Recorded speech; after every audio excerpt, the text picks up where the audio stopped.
Hello everyone, this is Muriel Rand from New Jersey City University, and this video is called Writing is Not Spelling and Punctuation.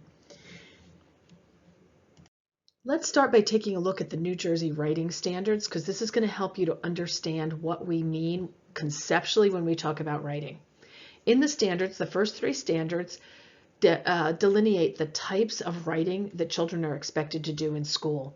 W1 is opinion writing. W2 is informative explanatory writing, and W3 is narrative writing. We break these down into three different standards because the way we teach those three different kinds of writing is different. So W1, opinion writing, that kind of writing is organized by making a claim or stating your opinion and then giving reasons for that opinion. W2, the informative or explanatory writing, is organized by topic with basically a thesis or a topic sentence, and then facts or details that back up that information. So it's organized by topic, and then within each topic there are facts. That's different than opinion writing. And then narrative writing, of course, is a story, and that's organized by an event sequence. So you can see that we need to teach those three types of writing in different ways, and we need to give our students different kinds of support for those three different kinds of writing. So in your program, you need to make sure that you're covering all three kinds of writing. The next part of the writing standards is focused on the process of writing. So you might hear this called the writing process. W4 is to produce writing with good development and organization, and this actually starts in third grade. So we don't expect children younger than third grade to be able to organize their writing very well. You know, they're still learning how to put their ideas together.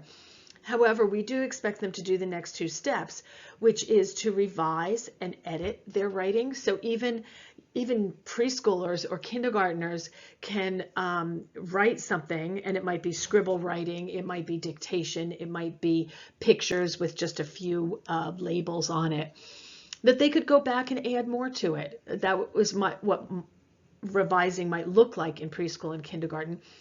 In the first and second and third grade, we can have students share their work with each other. We can give them feedback, and they can go back and make a sloppy copy to start out with, and then revise it until it is ready to be shared.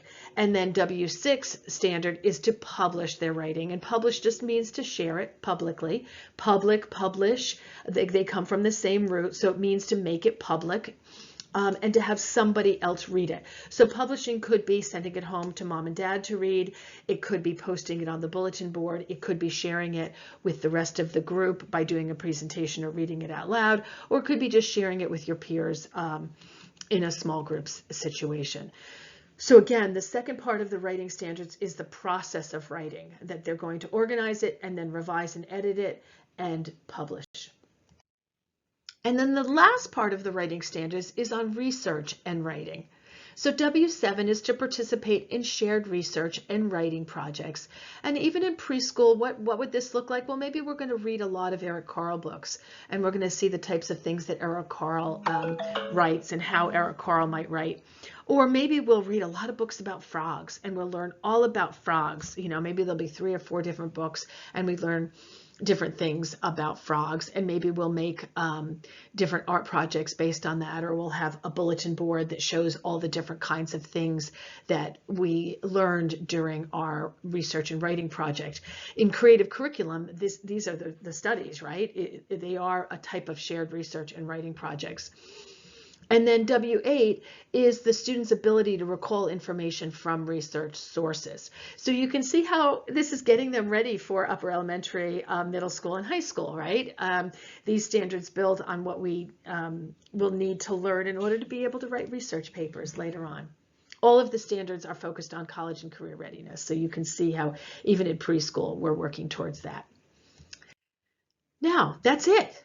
So what did you notice is not in the writing standards? Grammar, punctuation, spelling. These are in the language standards. Why did the people who wrote the standards for New Jersey, or the Common Core standards that they're based on, why did they do that? because they're very different processes. Writing, you can be a good writer and be terrible at spelling and punctuation. Think about famous writers. If they wrote a famous book and they couldn't spell very well, they're going to get an editor to help them spell. But if you're good at spelling and grammar and punctuation, it does not mean that you're a good writer. It just means you're a good editor, right? So grammar, punctuation, and spelling are just a type of editing that we do at the end of the writing process, but they are not the writing process. You can be a good writer and not know anything about grammar, punctuation, and spelling. In fact, couldn't you imagine a really good writer that just dictated their novels, right? You could be a fabulous writer, like write spy novels or romance novels and dictate them into a tape recorder or a video recorder, and then somebody else could copy them down. You would still be a good writer because writing is about thinking. It's about gathering ideas and organizing them and then expressing them in a way that someone else can understand them.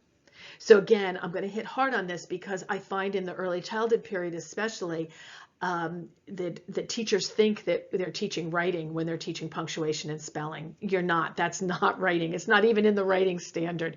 That's part of language development.